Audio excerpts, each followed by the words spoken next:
And a good night to you, Grenada, Carriacou, and Petit Martinique. The rest of the Eastern Caribbean, wherever you are locally, regionally, and internationally. Saying a special good night to the listeners via 91.9, 91.5 Real FM. Those of you listening via We Noise Radio, we say a special good night to you all as well.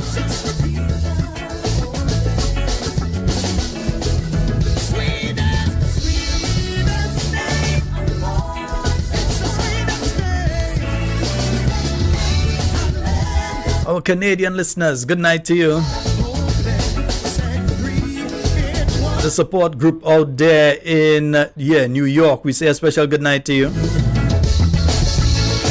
Let me call them out, the Sheldon crew out there in New York. Good night to you all as well. And before I get in trouble in the morning, let me say a special good night to those of you out by Nigel's Garage out there in the Limes. Hope that you all are having a wonderful night tonight. I know that you all are locked in. Hey, Mr. Perryman! Yeah, Mr. Perryman up there in Birchgrove. Good night to you, sir. Pick up Jesus and wave your hand. Too many minds behind me. Talk to me tonight. Too many trials are true. I said too many tell me to remember. Come on, man, wave your hand. There is too much to give. I want to sing it again. To Lord, too many miles behind me. No matter what you go through, too many trials are true. I'm just making sure everything is working properly. You know me as usual. Help me I've got quite a list of stuff to go through tonight. There is too much to give to Lord. Do so. Set up cross the hard burning desert. Sometimes I struggle the right road to choose. Oh you do, but somewhere over there is cool, clear water. Good night to you, Kathy Albert. Hope that you're having a wonderful night, my dear. Nurse Wendy Maguire, good night to you. Emancipation Park, oh you do. I said to many sons. I said too many rivers my feet I walk through. I said too we have done away over yonder. Oh, there is too much to give to Lord. Can I testify? Said a cross the desert. Sometimes. Say your struggle. And let me just let you all know. Good night to you, Nurse Wendy Maguire. Sorry, Nurse Practitioner Wendy Maguire. I said somewhere over. You and the team will soon be on island. Say a special good night to you. And folks, the funeral of Bishop Alan Maguire, I don't know.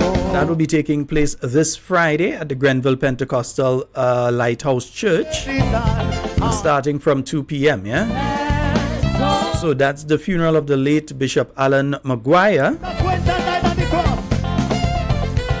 It will be taking place this Friday, the 18th of October at 2 p.m. at the Grenville Pentecostal Lighthouse Church in Grenville, St. Andrew. We have done. You stand me way. Sign up me there. Oh you do. Peter to stand me way. Sign up me there. Emancipation Park. How are you look for your name now? I have been through the storm. But it seemed like forever. And also just need to let you all know, Confusion. in order of the celebration the life of Sir Daniel Williams, today there was a special sitting of Parliament in memory of our former Governor General, former Member of Parliament for St. David, Sir Daniel Williams. So there was a special Parliament sitting today with both houses. And on Friday the 1st of November, so Friday the 1st of November will be his lying in state at the Houses of Parliament. So folks can go there and pay your respects at the Houses of Parliament. On the 1st of November, Friday the 1st of November, that will be between 10 a.m. and 5:30 p.m.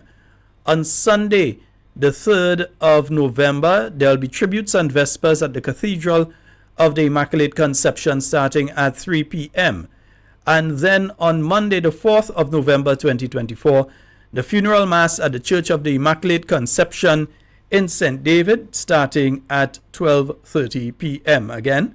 So the funeral mass of the late Sir Daniel Williams, our former Governor General, will be taking place on Monday, the 4th of November, and that mass will be taking place at the Church of the Immaculate Conception in St. David. All right, so those of you that can make it out, please make sure that you do make it out. Yeah, those of you that can make it out to those activities. Everybody, for this time got you tipsy. Everybody do so, everybody. For your night almost over. Tell me something. He can ride out your storm. Everybody, everybody. Come on, ride out your storm, yeah? Out your ride out your storm. God is there with you. God is there with you. Singing you may not feel it. Singing you're not alone.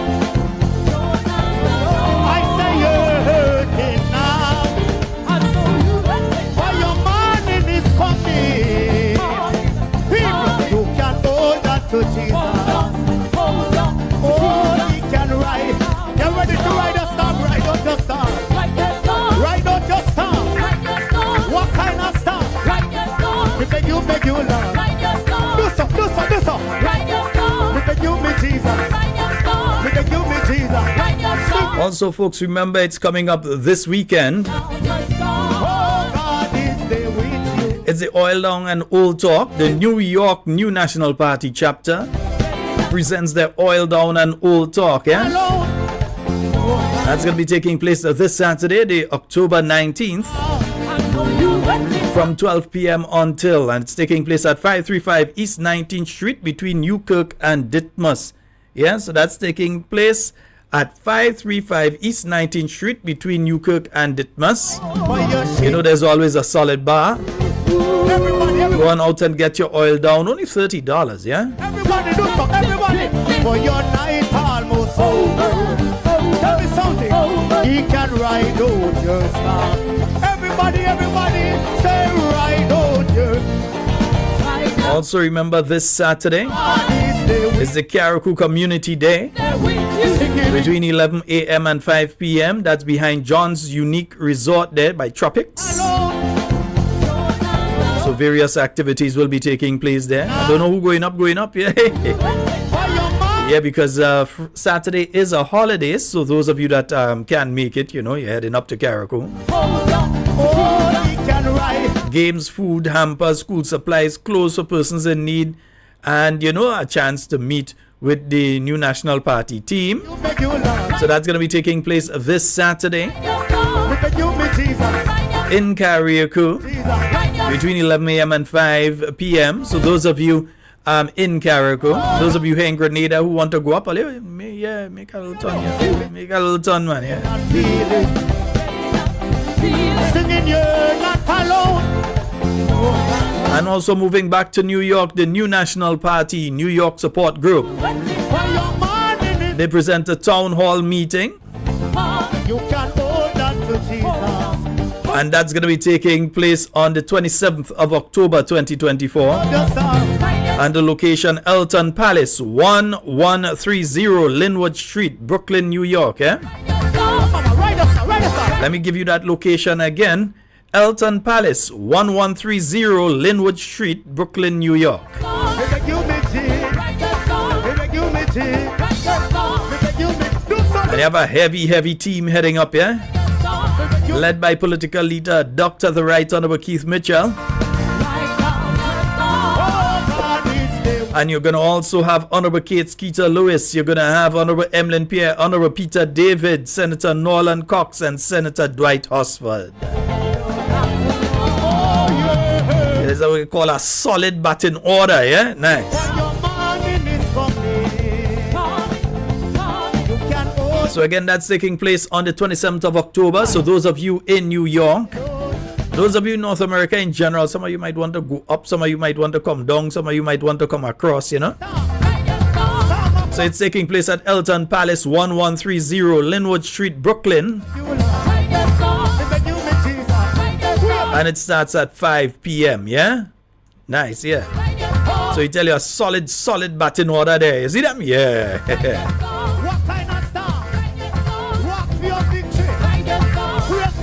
So you can come on out, express your concerns and so, and hear from the team of the new National Party, all right? Nice, yeah.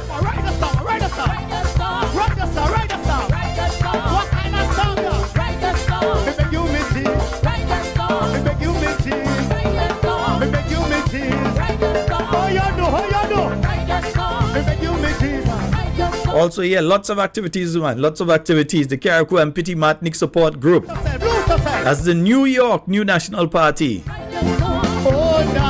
Yeah, they invite you to a grand fundraising. Yeah, a fundraising brunch that's going to be taking place on Saturday, the 16th of November. Yeah. And that's going to be taking place at 302 East 91st Street, Brooklyn, New York, between Lenox and Clarkson. Starting time 12 noon. Come enjoy your tasty local menu, Saraka style, eh? Yeah. $30 for your choice of escovitch, fish, chicken, or pork, served with your choice of rice and peas, kuku, lo mein, salad, and much more. Yeah, nice. Yeah. Takeaway orders will also be available. Nice. Only $30. This is taking place on the 16th of November.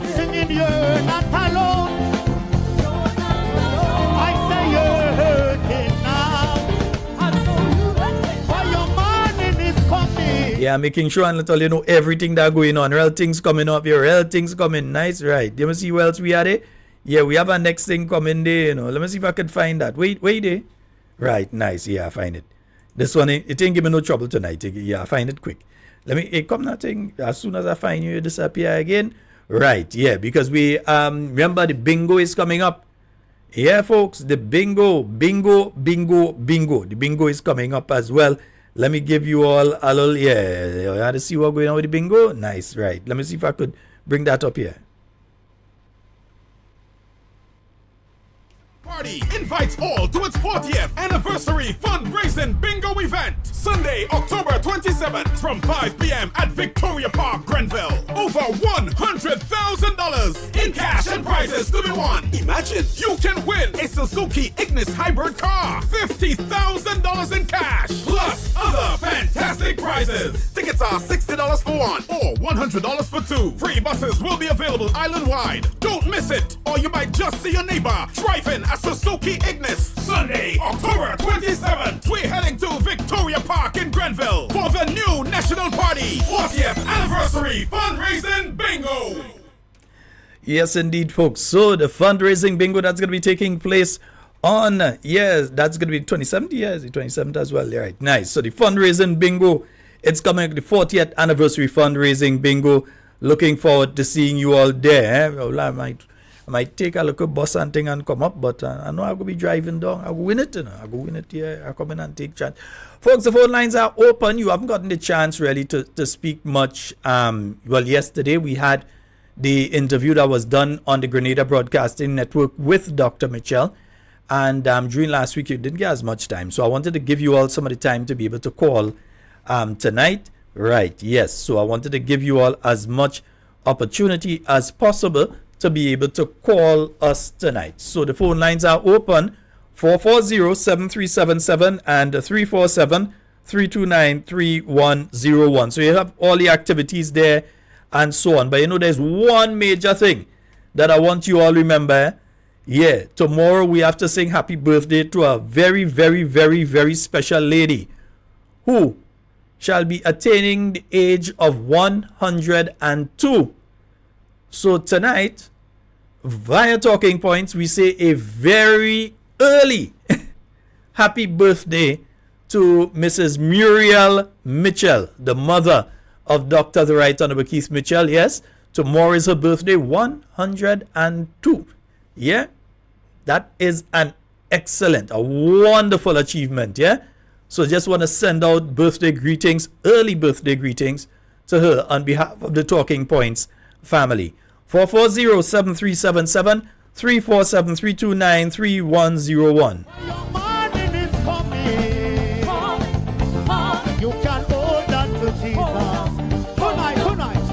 And folks, yesterday I started getting calls yesterday morning, one after the other, and so from many parents who were concerned that there was a situation that had developed. There were many children that went to school and they were there unsupervised, and parents had to leave to go back and collect them and so on.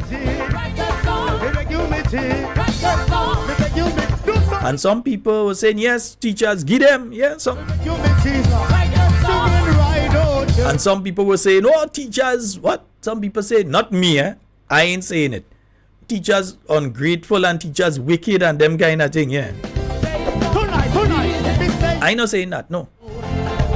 That's why I see some people, because you see, when they were encouraging the teachers to take that and worse actions during the period of the new National Party, it was all well and good. The teachers was good and decent people.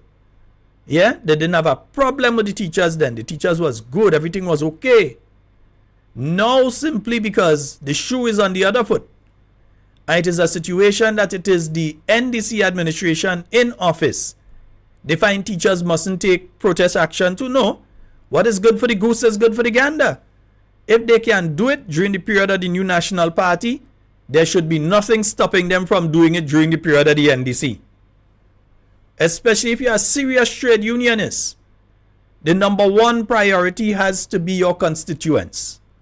The number one priority, even if you support a particular political party or organization, even if you support a particular individual, when you are a trade unionist, your constituents, the workers, come first and second and third, and you could start counting anything else after.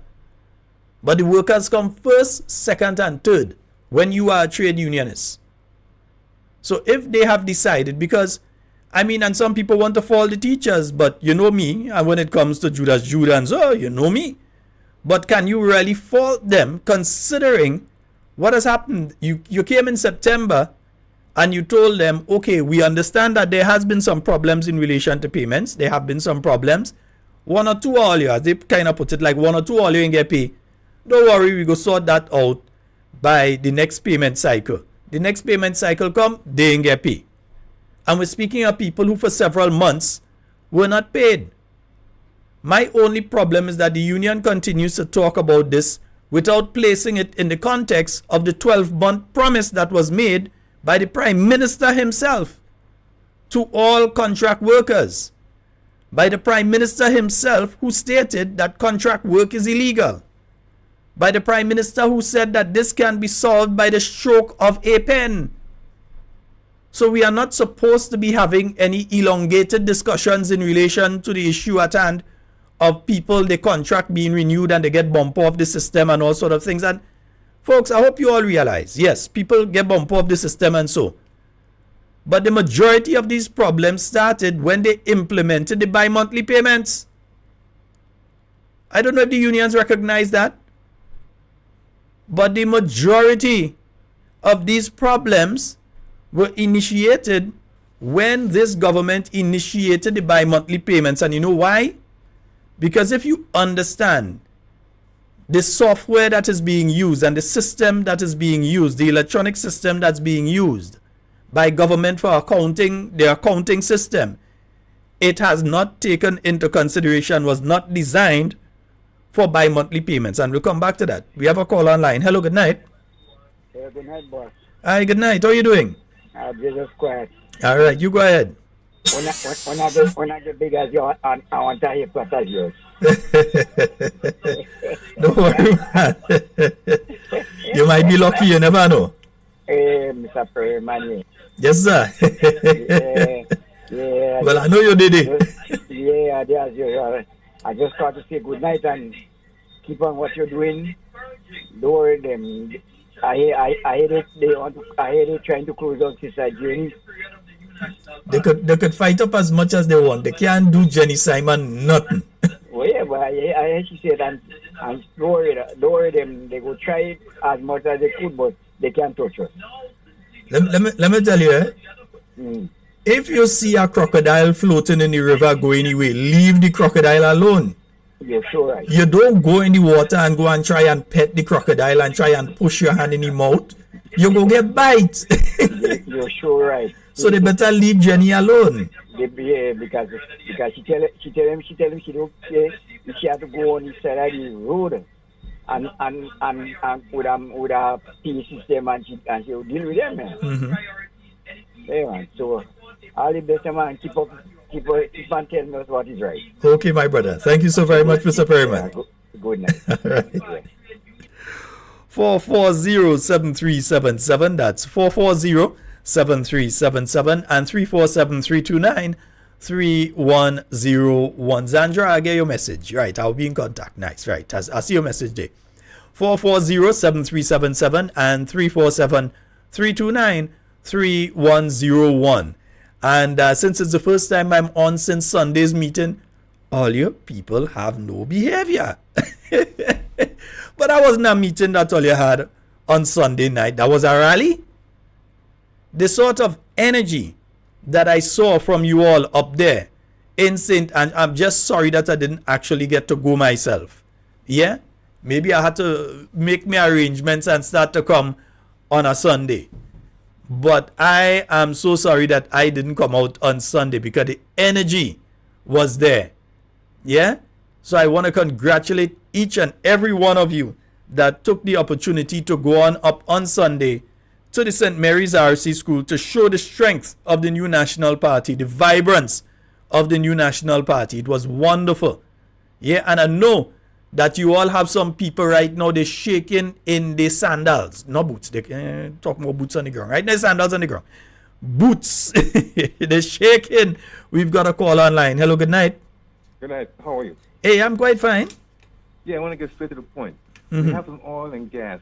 Can we Grenadians write a petition to the cabinet and the parliament to renew the oil and gas with the deal they made, so we can get all these monies back, pay the teachers, and then we can solve the problem where they made a promise for the universal health and medicine. So all this oil and gas money that we're not hearing under the carpet, we're not hearing much about it. You know, when you bring that up back alive, they'll have more than enough money to pay the teachers and solve the problem with Kennedy Roberts, and the NSC said that we'll do an international health and medicine. I understand. All right. Thank you very much, caller.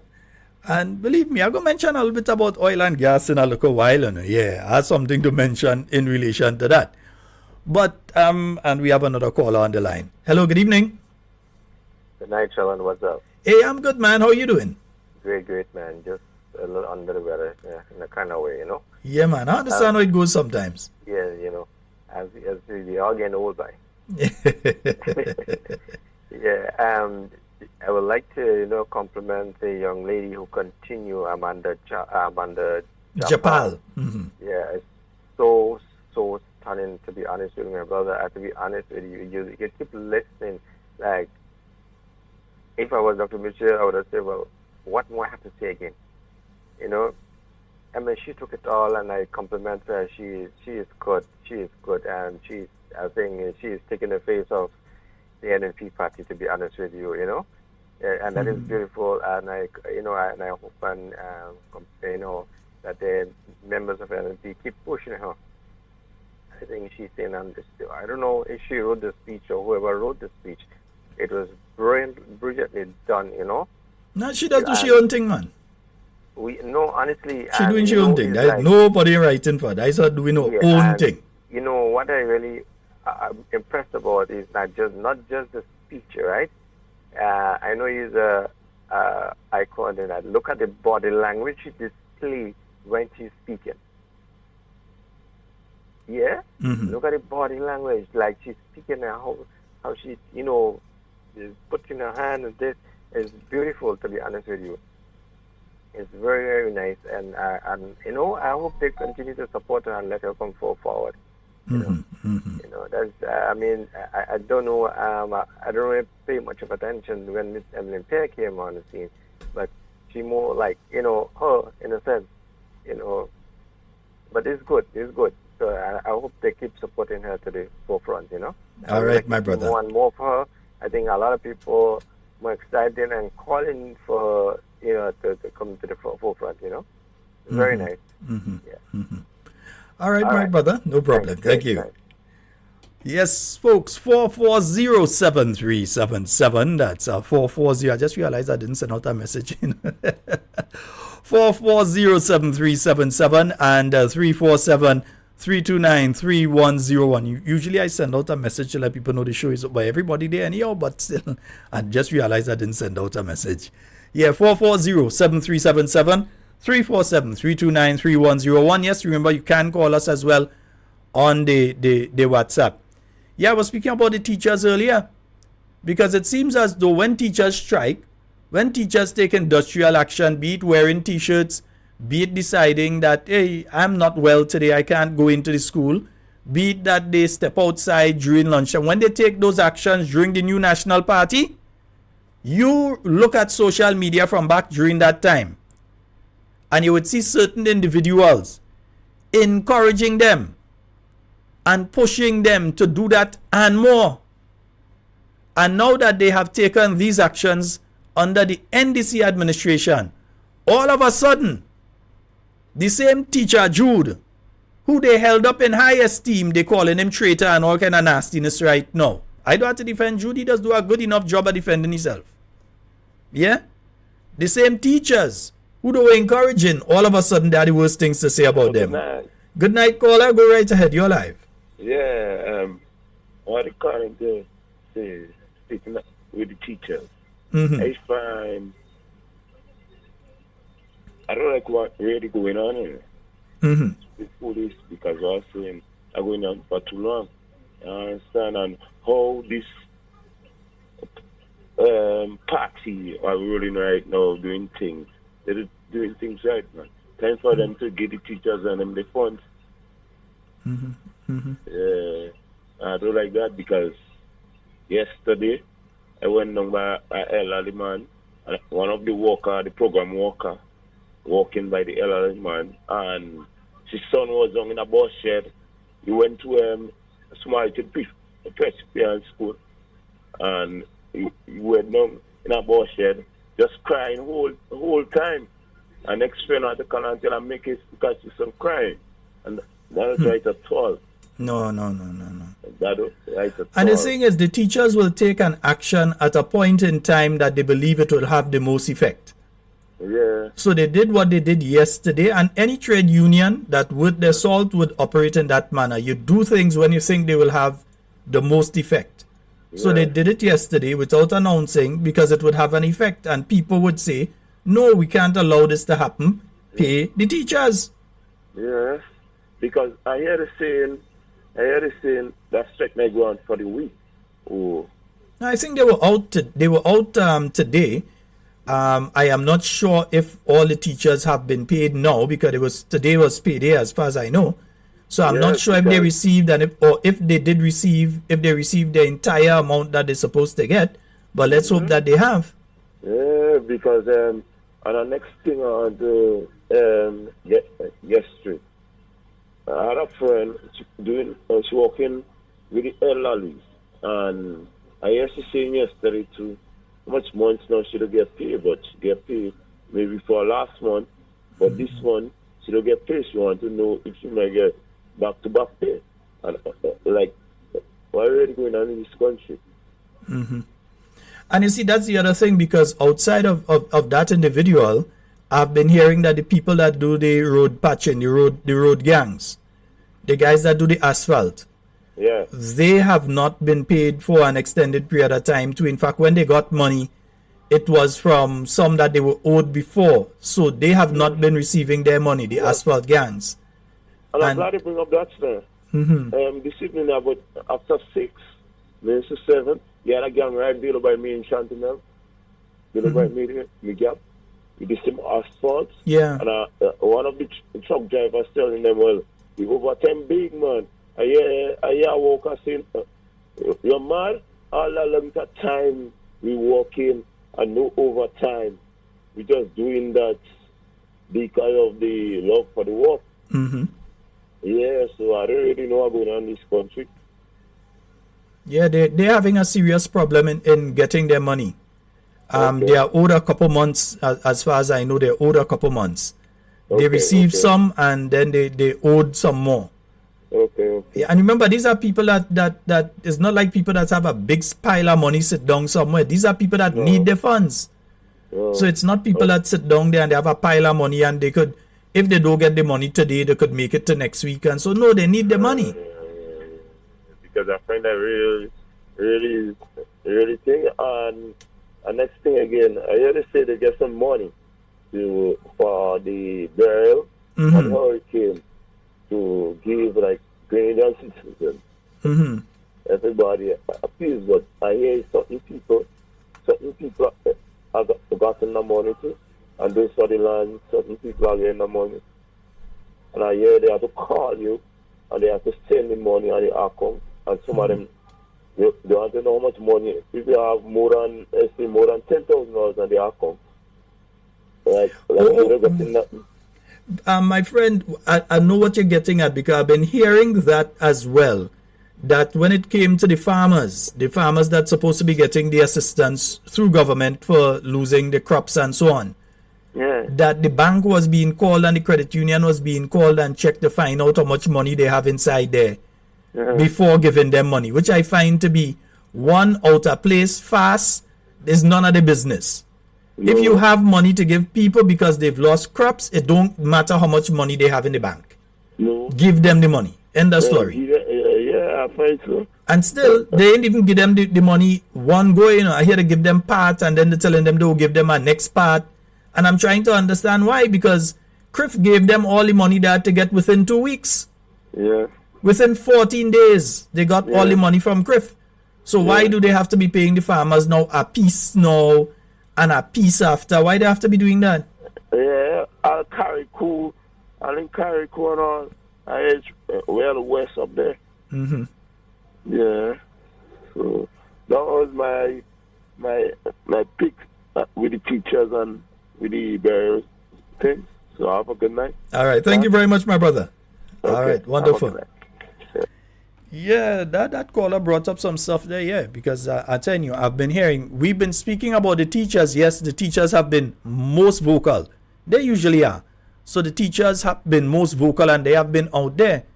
But they are not the only civil servants who have not been paid and having problems with salaries. There are people under social services having that problem. There are people in the police force having that problem. There are nurses having that problem. And while nurses are having that problem, the same government that was speaking when they were a party in opposition, that was saying that it is wrong to place nurses on contract, bring contracts now for nurses to sign, backdated contracts. So the contracts are not dated for October 2024 moving forward. The contracts are dated like 2 years ago and that sort of thing. So they backdate the contracts. The same contracts that they say are illegal. So this government is saying to nurses to sign an illegal document because they say that contract work is illegal, especially when it comes to positions that are required in the normal course of duties. We have a caller online. Hello? Yes, I was saying, I heard somebody came on the radio. You said there's a lot of money in a suitcase. Maybe you should get that money back in the treasury. For farm money. all this money that went disappearing. Mhm. Get it back to the treasury, pay the bushing and the teachers. Let me ask you, hold on. Let me ask you a question, right? You're speaking about fowl farm. Do you know what Hello? No, don't run. Don't run. You see, that shows the lack of intellect that you have. You're dunce. Because I'm trying to have a conversation with you. You come and you say your thing because you want to run on other programs and say, oh, I call and I game on that program. No, chupidi, you make yourself a fool. I want to engage you. So I'm asking you simply, all you like to talk about fowl farm. Explain that fowl farm to me. Or you just like to take thing and you run with it. Oh, the fowl farm. What about the fowl farm? Do you know the circumstances surrounding it?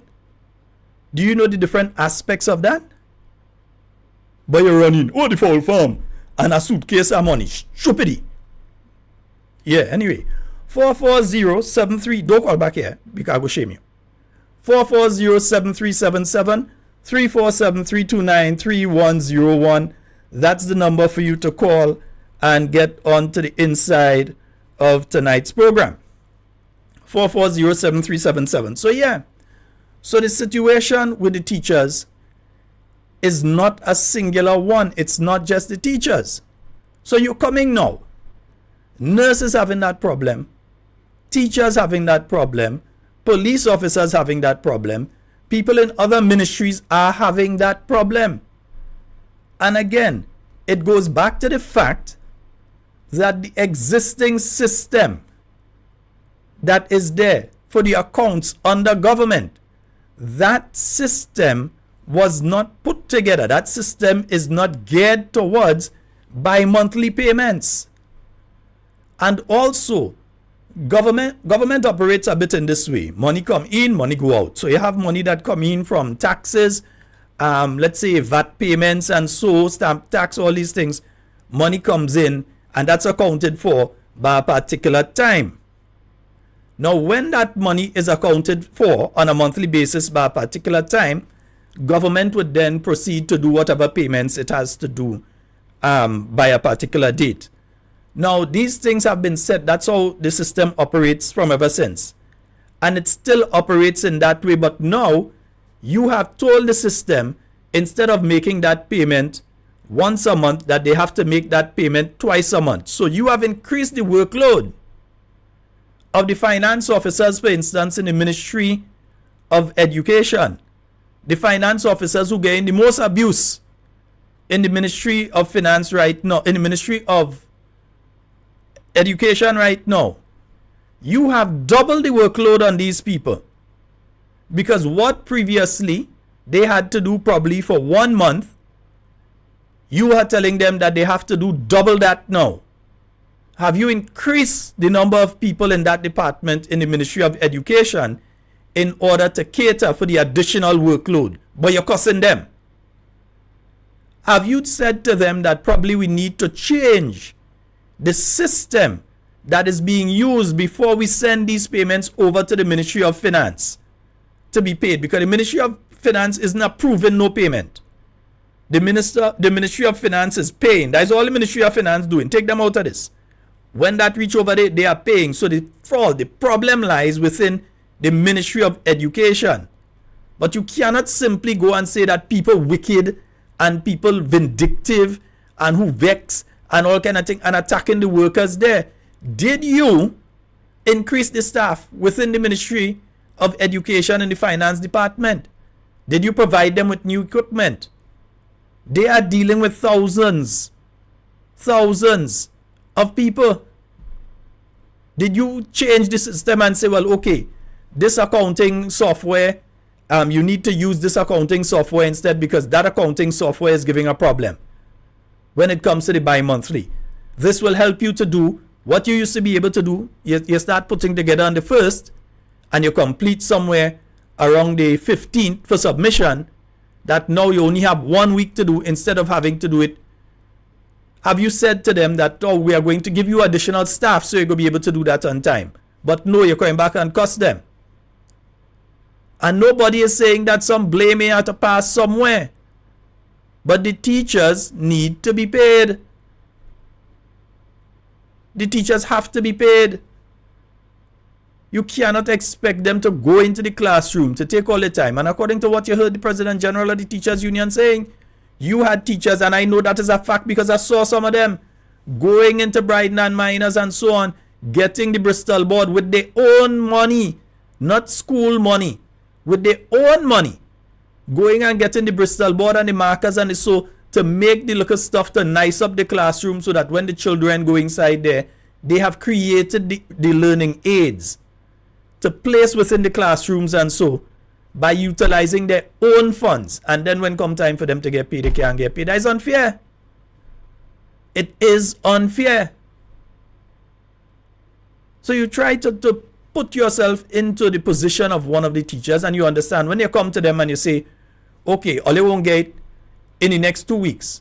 The next 2 weeks come, they ain't get, then, oh, all you go get in a few days.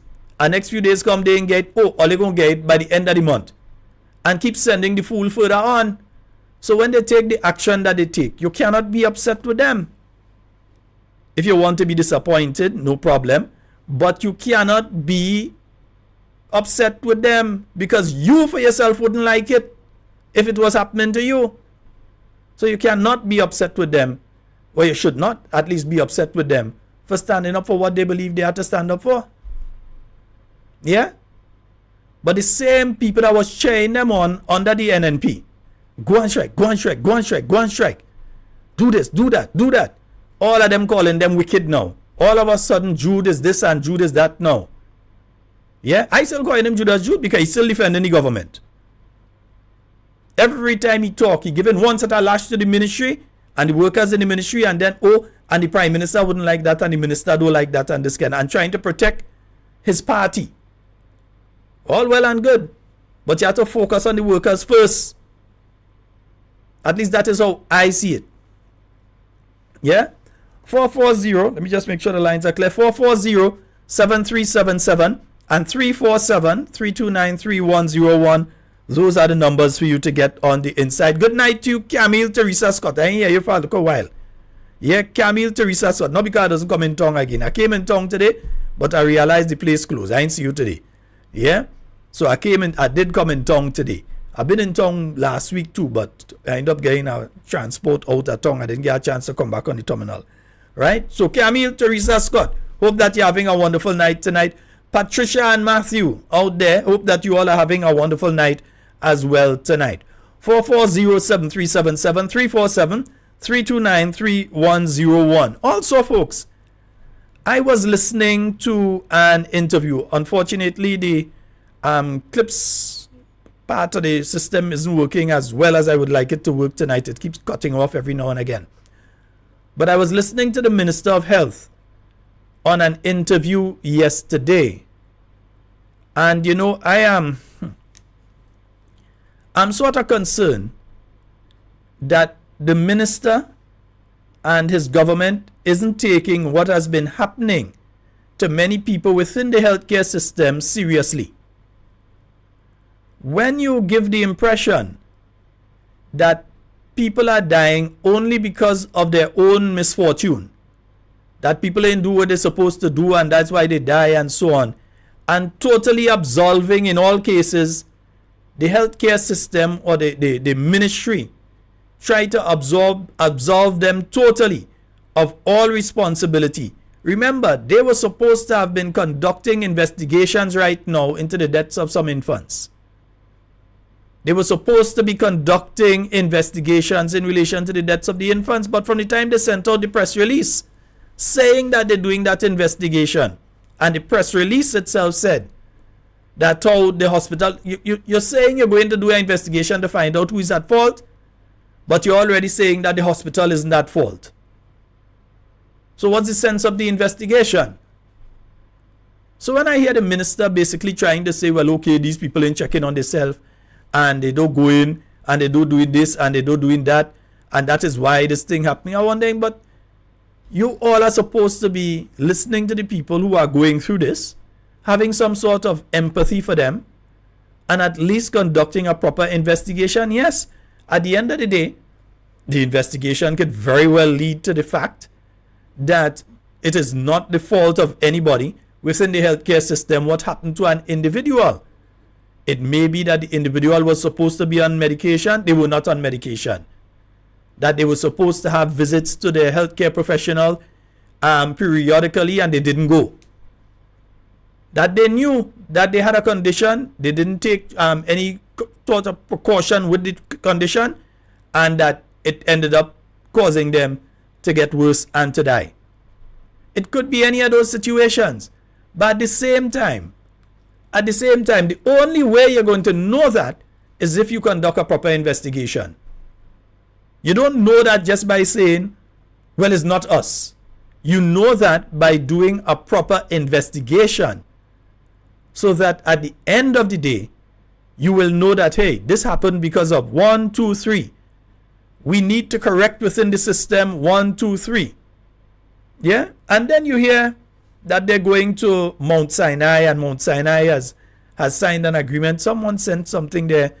I wonder where it is. Somebody sent something to me in relation to Mount Sinai and the fact that Mount Sinai is now going to be working along with the government of Grenada to help improve the healthcare system. Nothing is wrong with that. Let me state that again, because maybe some people didn't hear. Nothing is wrong with Mount Sinai working along with the government in order to improve the healthcare system, because the present leadership of this country is incompetent and incapable of doing so. So if they have to get technical expertise elsewhere to help them do it, no problem. Yeah, we still hearing the talk coming from people within the system that there is a move on to privatize. Even though the minister denies it and they're denying it, we're hearing it from people who are within the system. They are the ones that are talking about the healthcare system being privatized and the consequences of privatization on the average Grenadian in relation to cost and access and so on. So you're hearing that talk about the privatization and that sort of thing. Now, I saw the note in relation to Mount Sinai, but it opened some other questions in my mind. The questions that I wanted to know are, one, when was this contract with Mount Sinai signed? Because I can't find anything that says this is the date that a contract was signed between the government of Grenada and Mount Sinai to provide services to the government of Grenada. Two, when was the contract signed? What does the contract contain? What are the parameters? What is Mount Sinai doing? The people that they send here that are going to be attached to the general hospital or wherever it is, the hospital facilities and wherever, what are those people going to be doing? So you have a contract signed with them. When was the contract signed? It was just signed. It ain't signed yet. It was signed last month. It was signed last year. When was it signed? We the Grenadian people have a right to know that. So we need to know, first of all, when the contract was signed and what does the contract contain? How much is the government of Grenada paying? Because the government of Grenada has admitted that they are paying. How much are they paying? 3 million, 4 million US, 5 million US, 10 million US? How much are you paying Mount Sinai to provide the service that they are providing? What is the specific service that they're providing? It is very hollow to just say that they are going to be assisting the government of Grenada in improving healthcare services. Are they going to be sending specialists that are going to be providing specialist services to the people of Grenada? Are they going to have people here, cardiologists, neurologists, urologists? Are they going to have these people here who are going to provide prenatal? Because we're having a problem. You're seeing the problems we're having when it comes to pregnant women and so on. So are they going to be providing doctors?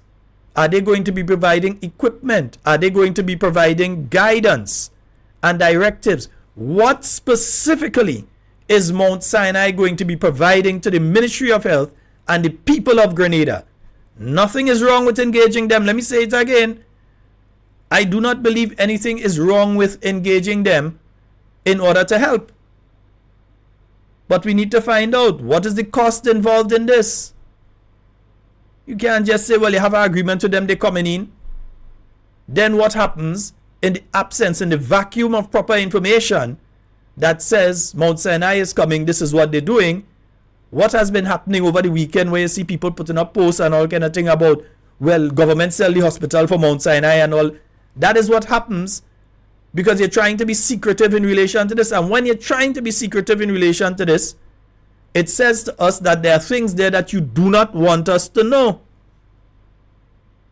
So the Grenadian people deserve to know. How much is being paid to them? What are the services they're providing? Everybody might be happy with it. You never know. People might say, what, you're providing services, ENT services, and so we need that. So we're glad that you do that. Or you're providing services for people that have cancer and so on. We're glad that you're doing that. Wow. Now Grenadians has the connection. Probably some people might be able to go to Mount Sinai and get treatment there. We don't know. Because they just refuse to give the information because they're in charge. Who is you to ask those questions? Who you think you are? You're not supposed to ask about these things, it seems. So the minister run and, oh, you're so busy doing this and you're busy doing that and so on. But you're not telling the Grenadian people what they need to know. And I'm not providing advice here. I'm just telling you how it go. Yeah? Anyway, folks, the lines remain open. 440-7377, 347-329-3101. Say a special good night to the listeners out there in St. Patrick. Hope that you all are having an absolutely wonderful, wonderful night tonight. Yeah?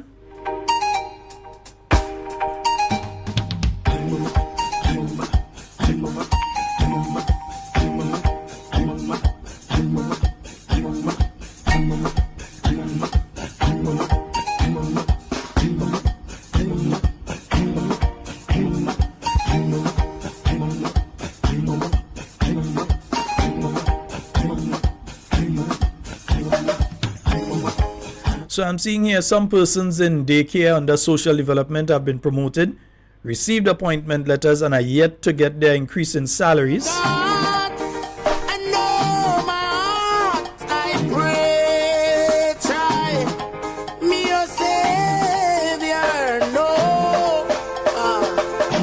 Oh, that's where she go. Okay, all right, thanks.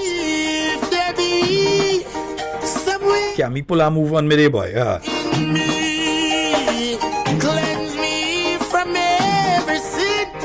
And someone is asking, they wonder if the present minister's salary late. No, the minister's getting the money wrong, and on time, yeah? If you take away from the poor. Also, we have to ask a question as well when it comes to this particular one, huh? Oh, if your life not in line with the will of God, you must learn to search like inward. If you want to make it into heaven, my friend, live right and serve the Lord. Oh, if you are a leader and you lead because of power. Now, when it comes, somebody asked about oil and gas earlier and so.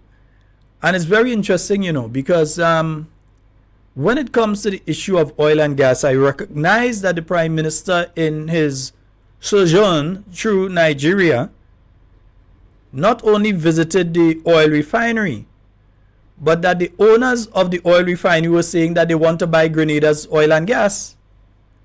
But if you've been listening to the activists of the NDC, they have been saying that they are no oil and gas. So I'm wondering, well, what oil and gas they're talking about then? We're not the ones saying it, and I'm just saying what they have been saying.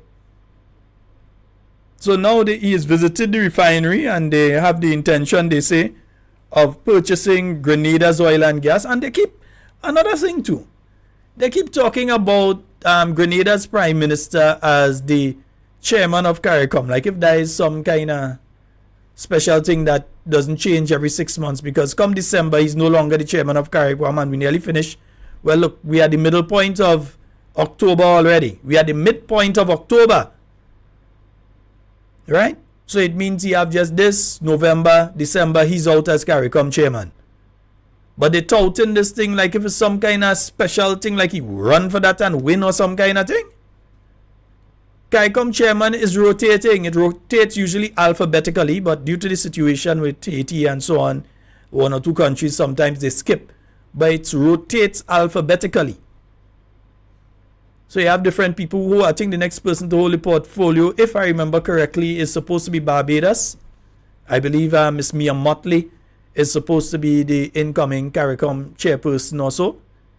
And they're just there for 6 months. But when I see them pushing this thing all over the place as CARICOM chairman, I say, well, hey, well, like it's at a CARICOM election for CARICOM chairman and the man win. Like if it's some kind of special thing. But again, this was kind of interesting when it comes to the issue of the oil and gas and Nigeria. And I'm very interested in hearing what the Prime Minister has to say about that particular one. Yes, they have fertilizer and they have cement and they have other products that we may be able to get to the Caribbean and get at a cheaper rate. Of course, it cannot be a situation where it's just Grenada.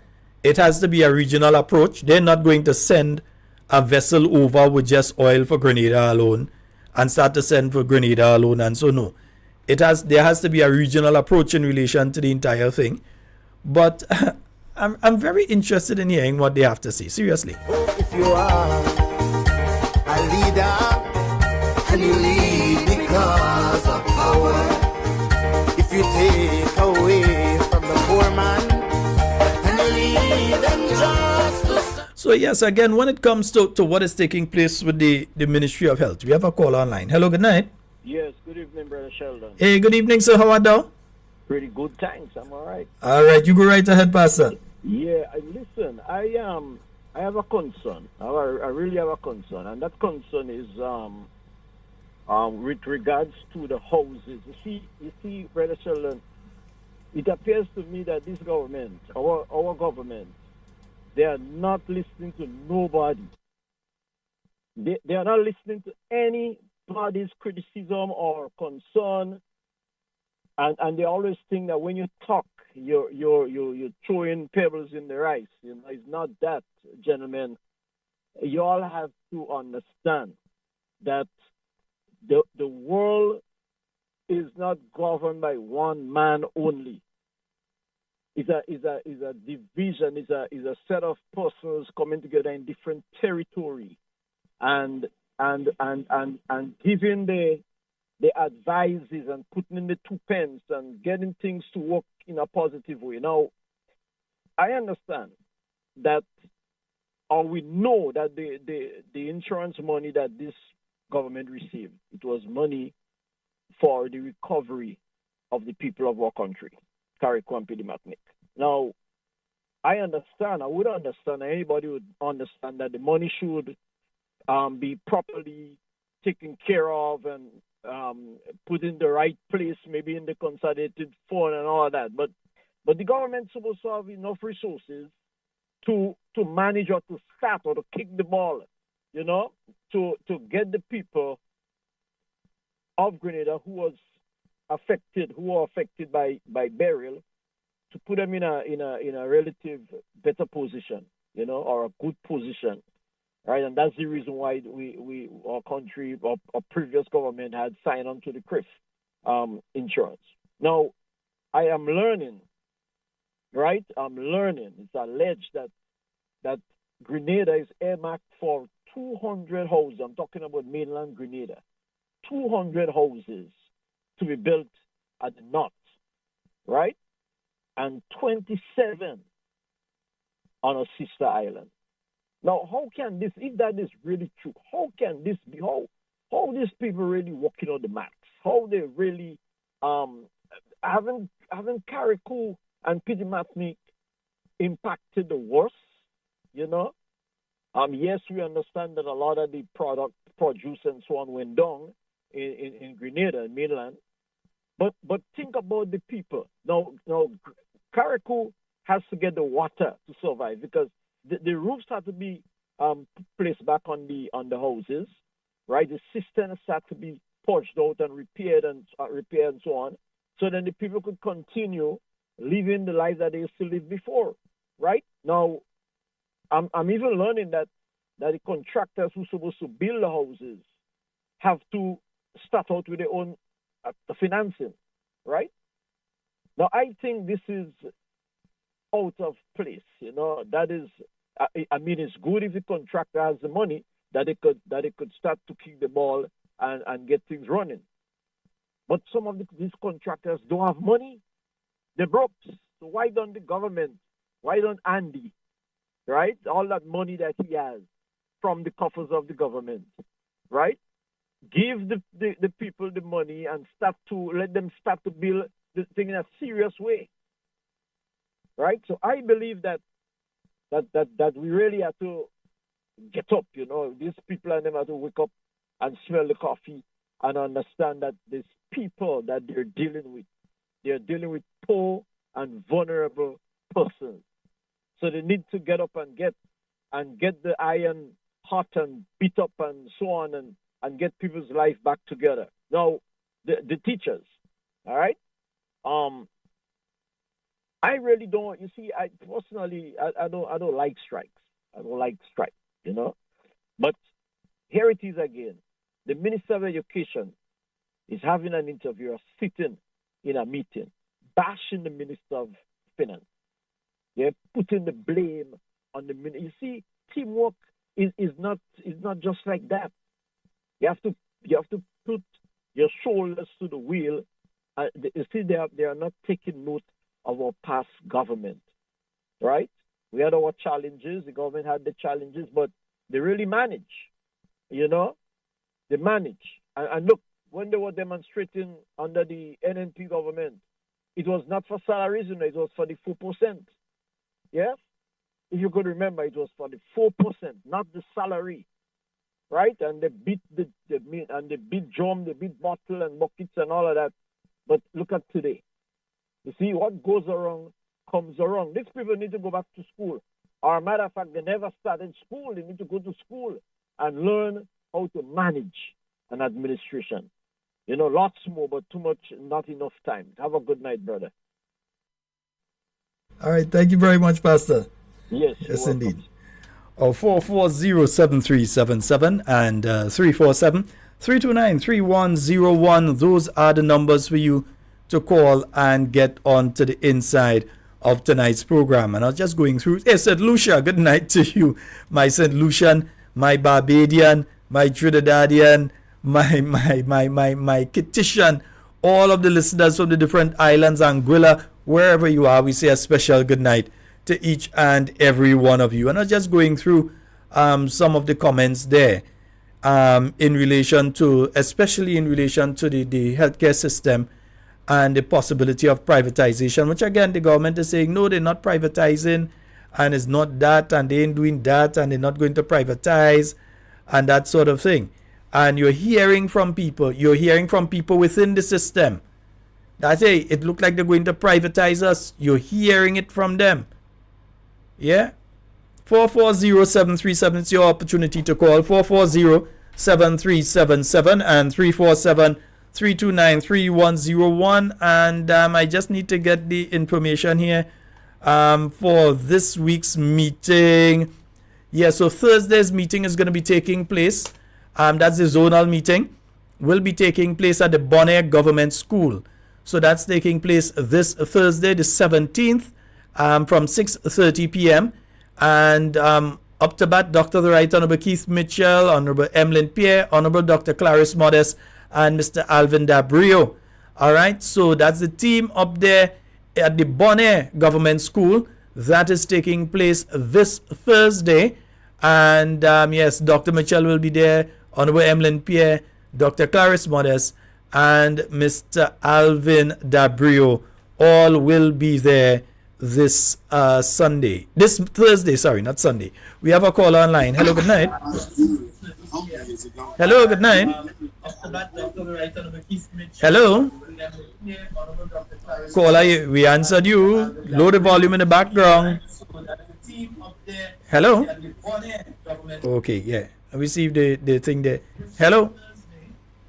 Yeah, that caller is paying attention. No, you can't answer the phone by listening on the computer. You have to answer the phone by answering the phone. Yeah, you can't call and then try to answer when you hear say something. No, you have to listen on the phone.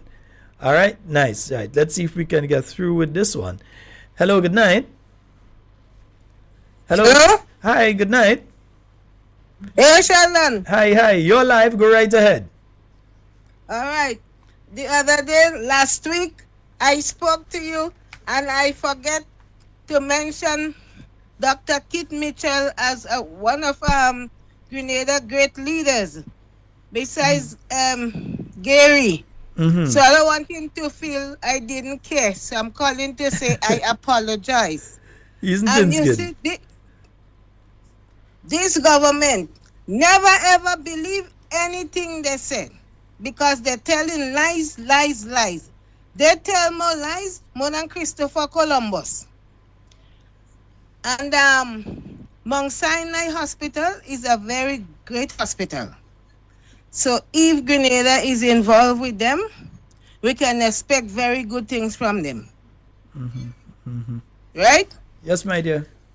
And I listen to all your questioning and your concern, and you're right on target. Because people need to know those things. It is very, very important. Because we have to educate the public, because a lot of time the ordinary people, they knows nothing about what is really going on. So we have to keep you on the egg pushing this program. And at least you're very knowledgeable of what you're talking about, which is very important. And the union is a joker with the teachers.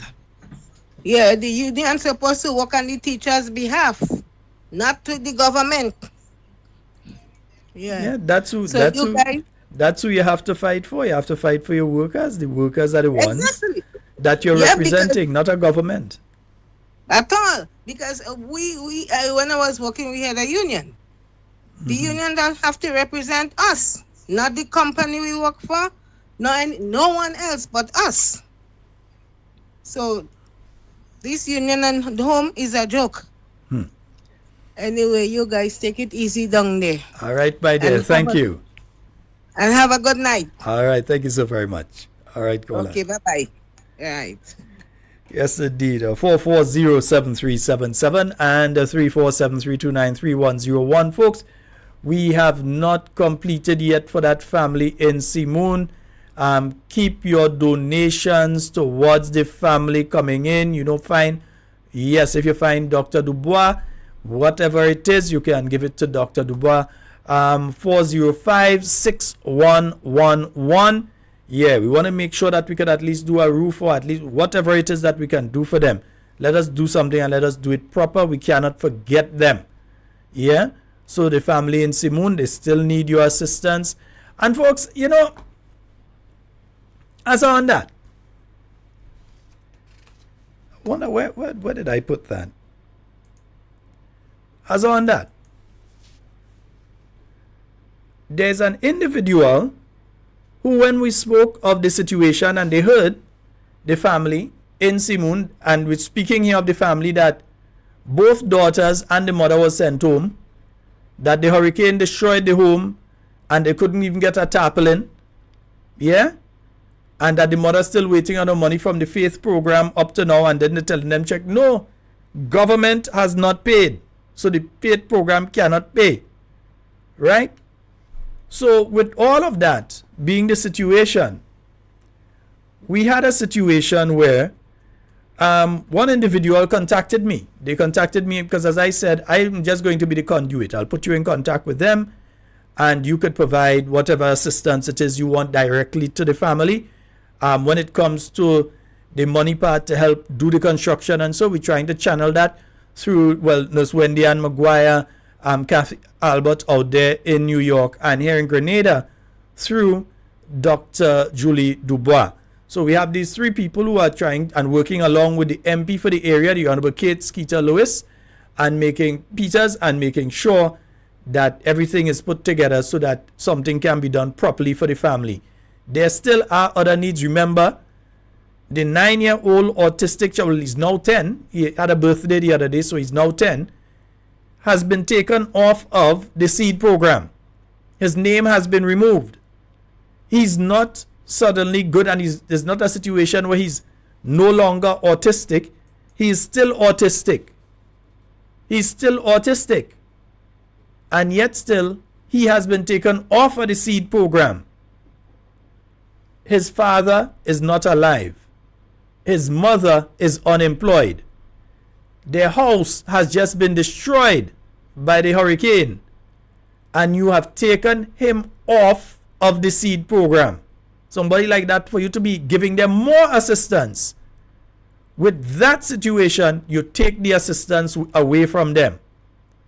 Now, one individual contacted me and said they would like to help the family, and I passed on the number, and they contacted the young lady and said, well, okay, there's somebody wants to donate this, so, whatever is the case. Next minute, it changed from somebody want to donate and we're going to bring you here to go and get stuff and so some groceries and so. It changed to we come in with GBN and the Prime Minister's mother to come and tape. We handing over some stuff to you, and the amount that I was saying them before, it changed from that amount to half that amount, and they come in with GBN. So they come in with Carriacou, and they come in with the Prime Minister's mother to come and hand over stuff. If you're doing something, why is it necessary that you have to go and get the Prime Minister mother? How's she reaching that? Why is it necessary you have to go and get Carriacou to come to hand over something? If you truly, listen, the morning after that story came out on Talking Points, the morning after, one of our listeners, even before the program could finish, contacted me and said, hey, I'm going to go and help because the child have to go to school. We don't want a situation where that child is staying home. I'm going to be there in the morning. Tell the mother, I'll come and get the child ready for school. I'm coming there in the morning. And that listener was there in the morning first thing. They didn't carry no camera. They didn't even call on air and say, well, Sheldon, we went and do that. They let me know. But they did their stuff quietly. They didn't have to go and get no GBN to go. They didn't have to go and get no PM wife, mother to go. They just went and they did what they had to do quietly. Many other people contacted. And they said, well, look, let's see how we can help and how we can do anything little as it is. Let me go and see how we can help and so on. And they need the help. They still need the help. Folks, they still need the assistance. They still need the help. But you see this thing about we coming up there with GBN and so. Nah. Don't go down that road. Yeah? The person who do that, you know who you are. I ain't like it. If you're doing something for the people, do something for the people. You see this kind of thing about you going up there with GBN and you're bringing this? Nah. Because we know all you're trying. 440-7377-347-329-3101. Those are the numbers for you to call and get onto the inside of our program tonight. It's now 18 minutes after the hour of 9 o'clock. With the will of God, you must earn the search like you want. If you want to make it, you're going and help, go and help. I don't know how it reaching thing that GBN had to come up. And I mean if it's GBN or GIS. But you have to bring up Carriacou and all. Just help. Yeah, just help. If you're genuine and you really want to help, just help. away from the poor man and you leave them just. I ain't like it one bit. Oh, if your life not in line with the will of God, you. And I think we have a call online. Hello, good night. Yeah, good night, Sheldon, calling from the next state. Hey, sir, how you doing? Good. All right, go right ahead. All right, I have, it's 9:19, I might think around 9:23 talking. One direct question. Go ahead. Where is Peter David? Where is? Go ahead, caller. Well, because I haven't seen him on any of the. I've been looking at all the programs, all the all the community meetings, and I haven't seen him since that outburst. Okay, well, let's keep it that way for now. The thing is, I didn't hear what you said, but I think... Which constituency is he responsible for? I haven't heard what you said, and for some reason I'm not hearing you clearly. You're asking who is responsible for where? Ask the question again, because I didn't hear what you asked. Okay, I think my my volume was too high on my TV. I have to turn it down. No, go ahead now. Yeah. Am I sounding better now? Yeah, you go ahead. Okay, so the question I asked, what happened to Peter David? That's number one. I'm going to ask the question, and then I'm going to hang up and turn up my volume. Now, in St. George's, you have St. George Northeast, Northwest, and East. Which continent is Peter David responsible for? I mean, where is the MP for? Is the MP for where? No, I thought you said you were. I thought you said you were asking the questions and then you would wait for the answer after. Okay, right. Where's the MP for? Okay. So number one. Well, here's what. Let me just answer the first part. Honorable Peter David is there. He was in Parliament up to this morning. He's scheduled to be in the meeting in New York as well that I announced earlier. The meeting that is in New York, he's scheduled to be there as well. And he has been to several of the zonal meetings here. He is he's the MP, the Member of Parliament for the town of St. George. Okay, good. Go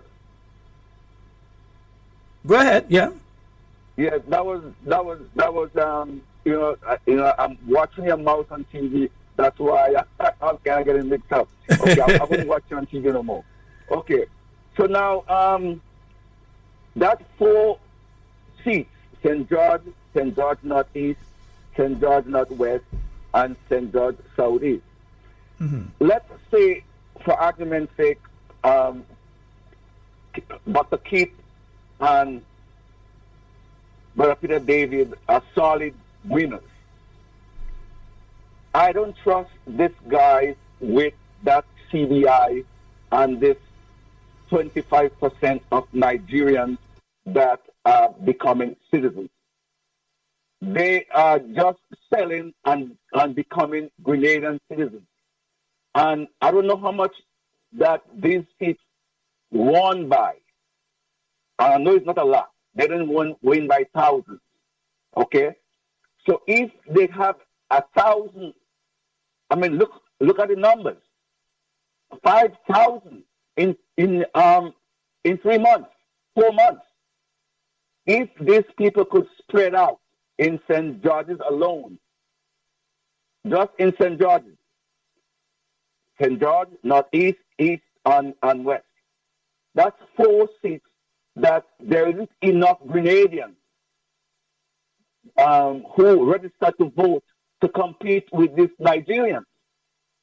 1,000 in each of these constituencies is going to make it difficult for all Grenadians born. They are Nigerians, but they will legally become Grenadians with the CBI. If they spread them out, I know they cannot come in St. Patrick's where I'm from, because the name, I mean, no way. They can't come up in St. Patrick's. They can't come in Emlyn Pierre side, because we know our people. But who is policing? Who is keeping the gate in St. George's? Who is watching the voters list? Okay, I'm going to hang up now because it's 9:24. I think that's too for like 5 minutes. I'm going to hang up and turn my volume back on. Good night, sir. All right, thank you very much, caller. No, what I would say here is simply this. This is why we have constantly been saying, check the voters list. Yeah? Because you obviously would know the names that are not of a Grenadian origin. If we see Orifufu or Makiwawa, or whatever the name is, we know that is not a Grenadian name. And therefore, we have to confirm that said person is a duly, legally registered elector within the constituency that they have registered in. And you may be very surprised they may do it in St. Patrick too. Yeah? If we as a party, if we as individuals are not paying attention to the voters list, if we are not doing the proper thorough investigation of the voters list, if we are not checking who is on the list and identifying and putting a face to each name that is on the list and identifying them, if we are not doing, and this is the political work, if we are not doing that, you could end up being the most popular political party in our country. And I've often said this. You could be the most popular political party. You have the biggest support and lose. If you do not put the technical aspects and you do not put your strategy in place properly. So everybody, the majority of people might be against a particular party and they might be supporting a next one. And the one that everybody, you think the majority of people supporting, will lose if you do not do the work. So it is important because it's not just names that are coming out of Nigeria. There are some names you may see coming out of China. There are some names you see coming out of the Middle East. There are various names that you're going to be seeing popping up. And sometimes it might even be a name that seems to be Grenadian. So you might see a name, a Sheldon Scott on the list. And you may think that, yeah, that is a Grenadian. Because it's a name that you might hear from a Grenadian here.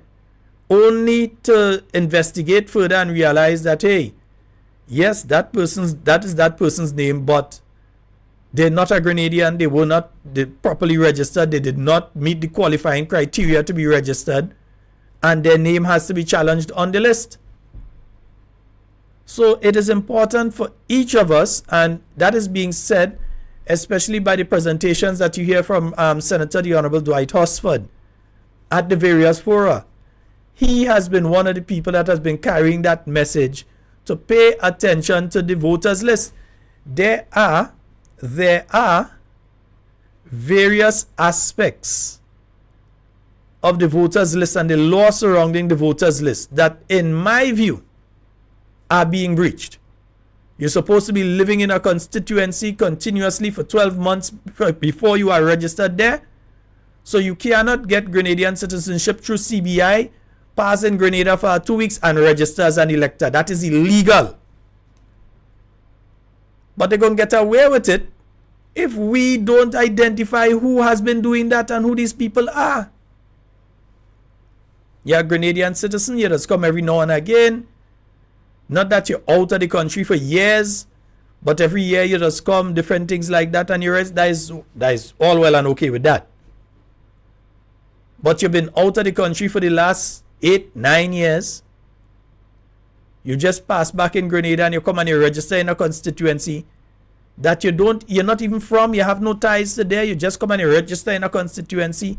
That is actually illegal. You need to be residing there at least 12 months prior. So we need to put faces to the names that are on the voters list, or you're going to run the possibility of what the caller was saying happening. In some constituencies, remember the margin of victory was what? A couple hundred. So you put a 500 there and you know what's going on? They win in that constituency. And while I'm on that, let me say to my Carriacou brothers and sisters and my Petit Martinican brothers and sisters, don't go. Don't go. They want all you to go and stay in the States, you know. Because they say the longer all you spend outside, when all you go in the States, all you come Grenada and so, when the time comes that you all will not return to do what needs to be done. Meanwhile, there are people there. All right? Nice. We have a call online. Hello, good night. Hello? Oh dear, I hit the wrong one. Hello, good night. Hello? Yeah. Hello? Good night, caller. Sheldon, you hear me? Yeah, I'm hearing you. You go ahead. Yeah. What I am saying here, the caller that talked about the Nigerian, over how much people to getting citizenship in Nigeria, from Nigeria, Grenadians. Nigeria, boy, I tell you, Nigeria have school. You could go to school in Nigeria to learn how to scam people.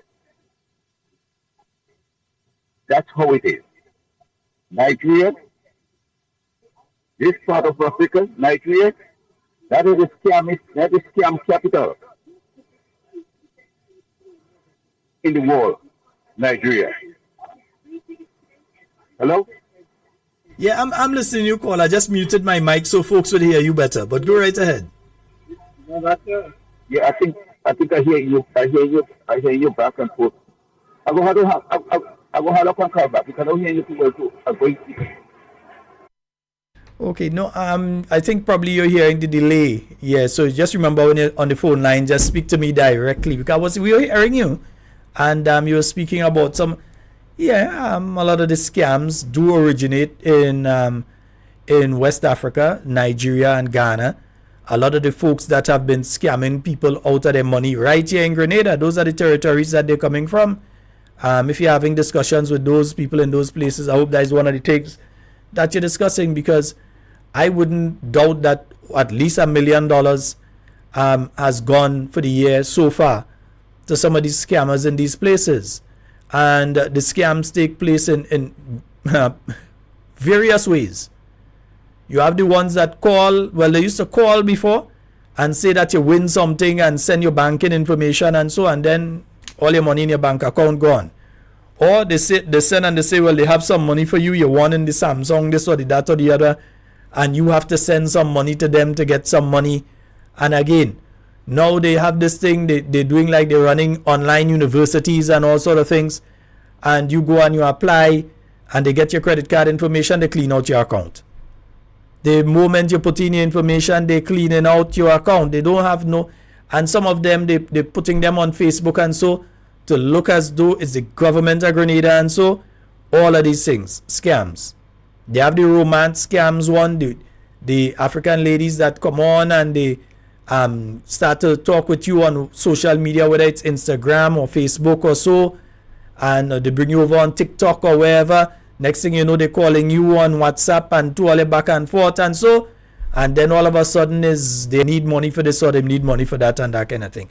All these kind of scams, and these are not scams that they're running now, you know. They're running these scams since the days of pen pal. You remember when it had pen pal, when you used to go and you get the Informer newspaper and they had pen pal and you could write to these people and they write back. Do you know how much people lose money? I know of one individual lose hundreds of thousands like that, writing to this woman in Nigeria and sending money, and then they're sending back and they're sending picture and sending back and lose money. And that was since the days of writing letters as pen pal. Young people, you know, is a pen pal. Pen pal. Yeah? So we have to be careful. So I understand what the caller is talking about with sorry caller, if you're calling back, I had the phone engaged, so you can call back now though. Yeah. So I understand where the caller is coming from. And I think if Grenadians are going to be seriously engaging with Nigeria and countries like Ghana and Nigeria and so on, one of the most important things will be some discussions along the lines of protecting our people from these scam centers that have been set up, that are multi-million-dollar enterprises in those countries, Ghana and Nigeria. Yeah? And we ain't saying this to try and make them look bad. It's a fact that it's operating in those places. It's a fact that is where it's coming from. We see the numbers trying to call us. There are people that have lost thousands of dollars, tens of thousands of dollars trying to buy vehicle from these people that don't exist. When I say they don't exist, who you think you're speaking with is not who you're speaking with. Tens of thousands of dollars Grenadians have been losing. So if you're having any discussions with these people in these places, one of the things should be how they are clamping down on those type of activities, because Grenadians are losing millions. And it's not over exaggerating to say that. You see the signs when you go to MoneyGram or Western Union. Do you know who you are sending this money to? Sometimes the ladies inside there, they're trying to talk to you and say, hey, you know this person you're sending this money to? And some people, why she fast so? She fast so because she's trying to save you. Ah, boy. Anyway, 440-737-7347-329-3101. Those are the numbers for you to call and get onto the inside of tonight's program. Yeah.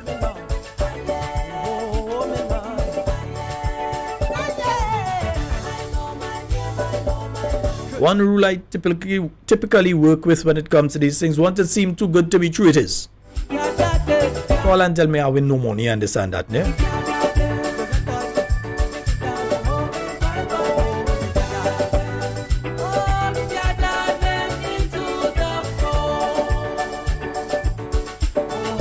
Yeah, somebody just said something to me about the Ministry of Youth there. Yeah? See some serious salaries passing in that ministry, boy. $3,000 way at 3,000. What? Lash of money.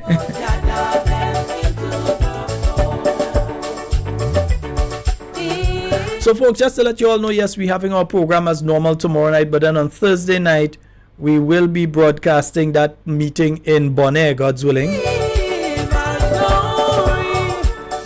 I do not think I'll come to studio because I did that last week and it ended up with just like a 30 minutes at the end, which didn't make much sense. So when they have the zonal meetings, I'll let that take the precedent, yeah.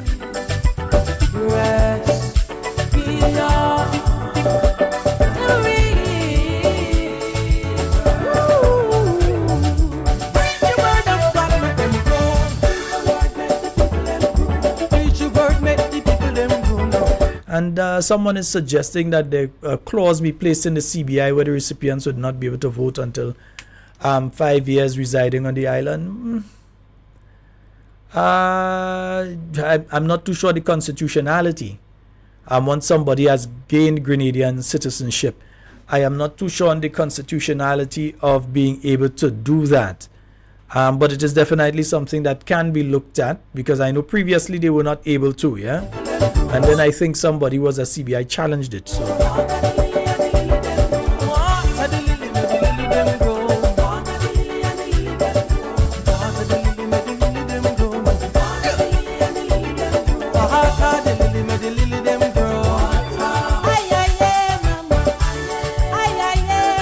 So folks, remember the various activities that I mentioned earlier. And again, remember we have a lady celebrating 102 tomorrow. Yeah, Mrs. Muriel Mitchell celebrating 102 tomorrow. And just to give you all a reminder of some of the activities coming up, remember this Saturday they've got the Oil Down and Old Talk. Let me see if I could bring it across.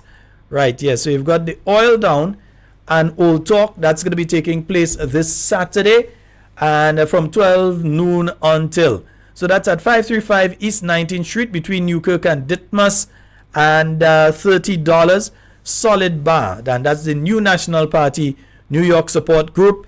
Remember, Carriacou Community Day is taking place this Saturday, and that's from 11 a.m. until 5 p.m. at Tropics behind John's Unique Resort. And they have games, food, hampers, school supplies, clothes for persons in need, chance to meet your political leaders, etc. So bring the whole family out to that one. You have the New York Town Hall meeting coming up on the 27th of October. Let me just make this one a little bigger for you there. Nice, right. So you have Dr. the Right Honorable Keith Mitchell, and he'll be accompanied by Honorable Kate Skeeter Lois Peters, Honorable Emlyn Pierre, Senator the Honorable Norland Cox, the Honorable Peter David, and Senator Dwight Hosford. So that will be taking place on October 27, 2024 at Elton Palace, 1130 Linwood Street, Brooklyn, New York. Right? So Elton Palace, 1130 Linwood Street, Brooklyn, New York, from 5 p.m. on the 27th of October 2024. So that's the New York chapter of the New National Party. They will be staging that town hall meeting. All right. Also, let me see where the next one. Come now, Papa. You moving so? Yeah. Think that moves so right. Yeah, the New National Party Carriacou branch in New York. Yeah, the New York Carriacou branch, right? The Carriacou and Petit Martinique support group of the New National Party. They invite you to a grand fundraising brunch taking place Saturday, the 16th of November. So start to make your arrangements from now. That's taking place at 302 East 91st Street, Brooklyn, New York, between Lenox and Clarkson, starting at 12 noon. Come enjoy the tasty local menu, Sriracha style, right? So you have your choice of escovitch fish, chicken or pork, served with your choice of rice and peas, kuku, lo mein salad, and much more. Only $30. All right. So that is the new National Party Carriacou and Petit Martinique support group up there in New York. They are having that activity, so you can head on out to that one. And then all you know, we had the thing. Yeah, it coming. Yeah, it's coming. The massive bingo. And let me play the ad day for you all, man. Yeah, let me play the ad. I ain't talking that one. I'm playing the ad for you all. Are you ready? Let's go! Grenada. Get ready as the new National Party invites all to its 40th anniversary fundraising bingo event. Sunday, October 27th from 5 p.m. at Victoria Park, Grenville. Over $100,000 in cash and prizes to be won. Imagine you can win a Suzuki Ignis hybrid car, $50,000 in cash, plus other fantastic prizes. Tickets are $60 for one or $100 for two. Free buses will be available island-wide. Don't miss it, or you might just see your neighbor driving a Suzuki Ignis. Sunday, October 27th, we're heading to Victoria Park in Grenville for the new National Party 40th Anniversary Fundraising Bingo. Yes, indeed, folks. So we're looking forward to that one, the fundraising bingo. You can get your tickets there. And remember, transportation, free transportation is provided island-wide to the bingo. And you can get your tickets there at the bingo. So you could get $60, so $100, and you could get two. So that is the new National Party bingo coming up on the 27th of October. Yeah, let me just make sure I close off this thing. Yeah, nice, right. And make sure I close off that. Nice, right. Folks, also, there was one other thing I wanted to bring up quickly before we run out of time tonight. It's a discussion I'm hearing going on, and we had an extensive discussion in relation to something similar around the independence time. And it is the discussion of heroes. And who are we going to consider to be a hero and national heroes and this sort of thing. And I'm trying to wonder if the proper procedure, yeah?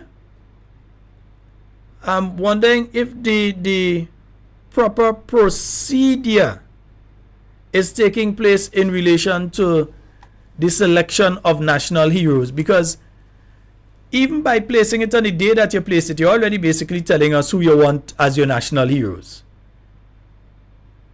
Should the average Grenadian have a say in who is selected, or what is the criteria that's being used to select individuals as national heroes? Is it based on simply one act? Is it based on a life of service? Is it based on making the ultimate sacrifice? Because if you're saying people who have made the ultimate sacrifice in defense of Grenada, then you have to speak about the PRA soldiers who laid their life down when the Americans were invading. You may not agree with what they did. You may not like the fact that they did it. But they stood up to the strongest army on earth that had nuked down the nuclear weapon. And local Grenadian men and women stood up and fight against them. Are they heroes? In some people book, they might be heroes. Other people may say no. Them fellas and them were supporting court and them die while they went and fight and different things like that. But in their mind, they were defending their homeland. They were defending Grenada. They could have done like what some other people do and put down their weapons and go home, you know. Because we know that a lot of people did that during the invasion. A lot of people just take off their uniform and they went home. A lot of people, as soon as the Americans invade, they drop weapon, they strip and they go home. But there are some that stood up and fight. Do you consider them to be heroes? In other countries, whether you agree with what they did or not, they would have been honored differently. Do we consider the people who were executed on the 4th to be heroes for being executed? Is that the criteria that we're using, that they were executed and as such they have suddenly become heroes because they were executed? Is that how are we coming to the conclusion of who are heroes? How far back we going? We're going to say Julian Fedor was a hero? Was Julian Fedor also a slave owner at a point in time? How are we going to say, well, okay, this person, we're considering them a hero, but they were responsible for the locking up of thousands of people or hundreds of people, or they were responsible for the deaths of X amount of people? Are we going to say that we're still placing that person as a hero? What is the qualifying criteria that we are going? You can't just come to us and tell us we are Heroes Day and that is Heroes Day. You can't just do that. You come to us, you say that is Heroes Day and that is national, and from now on is a holiday and that is National Heroes Day. Some people don't want to be part of anything taking place on that day. And as usual, I know that the Martyrs Foundation, I'm pretty sure I saw something from them a little earlier.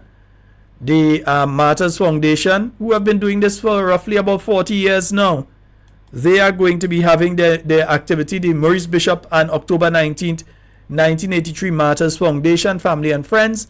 They're having the 41st Memorial Service and Cultural Activities in remembrance of October 19th, 1983 on the lower level of Fort George on Saturday, October 19, 2024 from midday, 12 noon.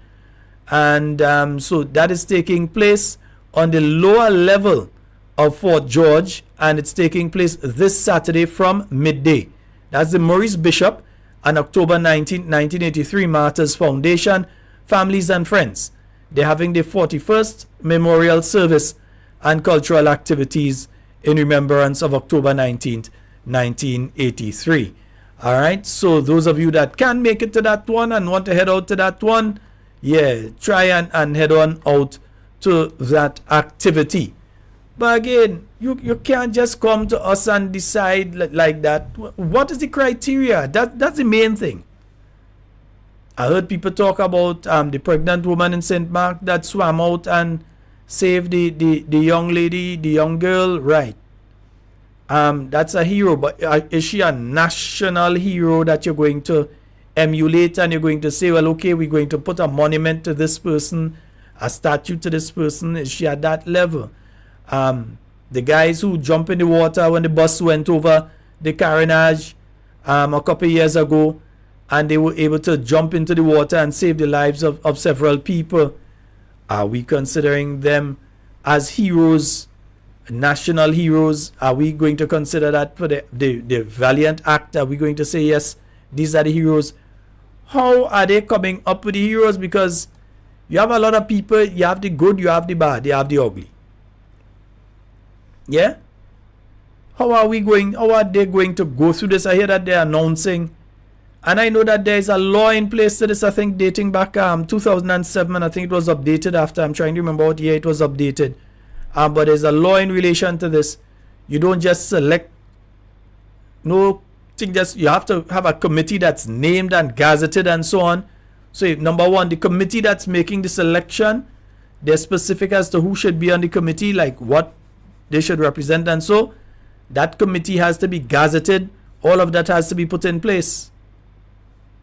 Yeah? So what is the criteria that is being used by that committee? If the committee has been properly put together, what is the criteria that's being used to select the heroes? We must ask. Because when you name these heroes from now into perpetuity, these people are going to be considered the heroes, our national heroes. You go, how far back we going? What is the criteria for consideration? You can say Julia Fedor, he fight to do this, he fight to do that. Yes, but remember, Julia Fedor, in doing that fighting and so, a lot of people get killed. Remember, they bring people different place and execute them. Are you going to say that that is a person that you put as your national hero? People speak about Maurice Bishop. They say Maurice Bishop was a national hero. But Maurice Bishop's government was responsible for jailing a lot of people. There are people that died under certain circumstances under his watch. Are we going to say, forget all of that, he's a national hero? And if you say you're forgetting all of that for him, what about others? You have to apply the same rule across the board. You can't do like NDC does do now and say, well, okay, we're under NNP, it was bad, but under NDC is good. If you're applying that rule that you're going to absolve him of whatever sins he has committed and elevate him to the level of national hero, are you going to do the same with other people? Are you going to say we absolve Bernard Cord and we are going to elevate him to the level of national hero as well because he has contributed? You understand where I'm going with this, folks? So it's all well and good to talk about national heroes, and we have national hero and we're doing national heroes. It's all well and good, and we already know. You could basically sit down and you could know the names that they're going and put forward. They're not going to surprise any of us with the names that they're putting forward. But again, is the criteria is the same way as how we were asking earlier for the information in relation to Mount Sinai. This government is very lax when it comes to providing information to people in relation to things. We have a call online. Hello, good night. Good night, Sheldon. Hi, good night. What's going on, boy? I'm good, man. Yeah, the bulldog is a hero, you know. Load the volume in the background first, brother, and just go ahead on the phone. Yeah, take it off. Yeah. The bulldog is a hero, you know. The bulldog. Which one is the bulldog? See, Albert, my show. Uh-huh. Right? He's a hero for me. Mm-hmm. Because he tried to get federation and all them things. He tried and he failed in two systems. Mm-hmm. For Grenada, Carriacou, Martin, St. Vincent, which is the federation system. They should have you as a hero. They do respect you. Mm-hmm. But they forget he. You understand? Mm-hmm. That's how I look at it as a hero. When Gary say no mass, he say play mass in the pasture. Mm-hmm. See about my show pasture and park playing there. He was the hero. Mm-hmm. You understand? Yeah. All that kind of thing. So, you Sheldon, have a good night. All right. Thank you very much, my brother. And the caller is making a point there, because the thing is, and we have to be very careful with this, huh? My generation may know of some people, things that happened during our period of time, and we say these people are heroes. The younger generation may know of some, they may not know of others. The elder generation would be able to tell you, like we were speaking earlier, the Petronella lady, the pregnant lady who swam and saved, right? The elder folks would know about that, and the oral tradition would pass it down to the younger ones, right? But I think what they need to do first of all is to separate icons from heroes. You have people who are Grenadian icons. They've done something that's iconic. They've done something that 100 years from now people remember, or that Grenadians would benefit from. Does that necessarily make them a hero? There's a difference. You have the icons and you have the heroes. And somebody just messaged me there. They said the nurses who volunteered and took care of the first set of COVID patients when everyone else was scared. They said nurses was scorning. Yeah, the nurses and the patients. There were 8 Grenadian nurses. Yeah. Are they to be considered heroes? We have a call online. Hello, good night. Hello, good night, Mr. Sheldon, and good night. Good night, Doc. How are you doing? All of your listeners, I'm good. How are you? I am quite fine. Okay, so just one thing to add. I'm not sure. I heard you listing out the events coming up. Mhm. I'm not sure I heard you mention our zonal meeting on Thursday. Oh, I did earlier. That was earlier. Okay, Yes, I so did, yeah. probably missed that. Yes, because I was kind of in and out. At Bonnet School. Yeah, Bonnet School. Mhm. We are a bit late in the advertisement, so we have to ensure that it goes out. Yes. Appropriately. But we're looking forward to it, though.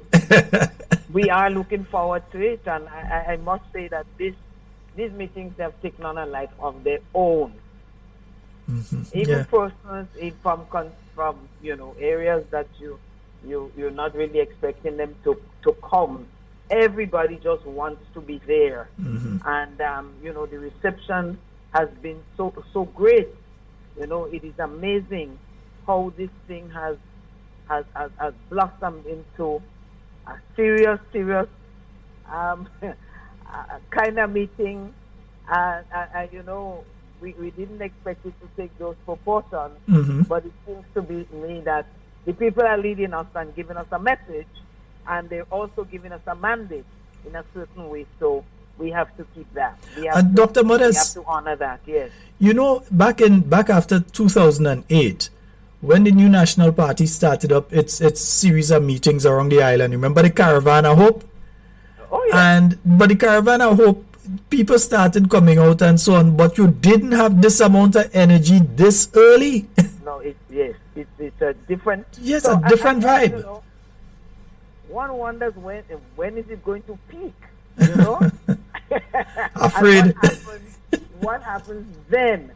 So it's going to need some managing, but I'm really pleased to see that people are saying, no, and people who are afraid to come out, to go to meetings.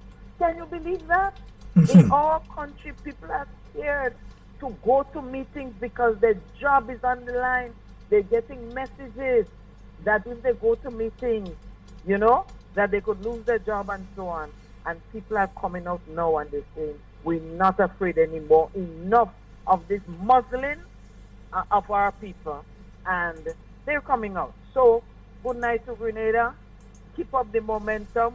We'll work it out. We'll manage it. And I'm looking forward to seeing a really great turnout. We know we have some competition for people's attention, but we believe that we can pull it out successfully, given what we have seen in the last few weeks happening. So, good night to everyone, and those who are in the vicinity, and those who are further who can come and hear some serious, fruitful, authentic messaging in our meeting. All right, my dear.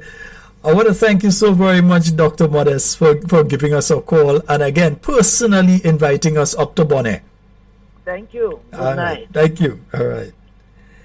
Yes, indeed, folks. And of course, remember, so that's taking place this Thursday from 6:30 p.m. at the Bonnet Primary School. That's up there in St. Mark. Dr. Modest will be there. And of course, Dr. the Right Honorable Keith Mitchell will also be there. Brother Alvin Dabrio, Honorable Emlyn Pierre. They will all be there at that meeting taking place this Thursday at the Bonnet RC School. All right. Nice. And I nearly called number, but we're nearly out of time. Yeah, we're nearly out of, in fact, we're out of time, not nearly out of time. Lord, we are out of time. Folks, that's all the time we have for Talking Points tonight. It's been wonderful being here with you.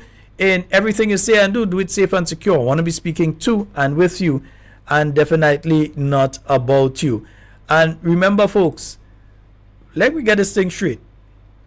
And some are icons and some are heroes. Let us understand how to categorize what we have to categorize. Yeah, because I'm looking forward. I want to hear what it is that they're coming with when they're speaking about that. But anyway, tomorrow night should be a very interesting program, folks. Looking forward to that one. Do enjoy the rest of your night tonight. I am out.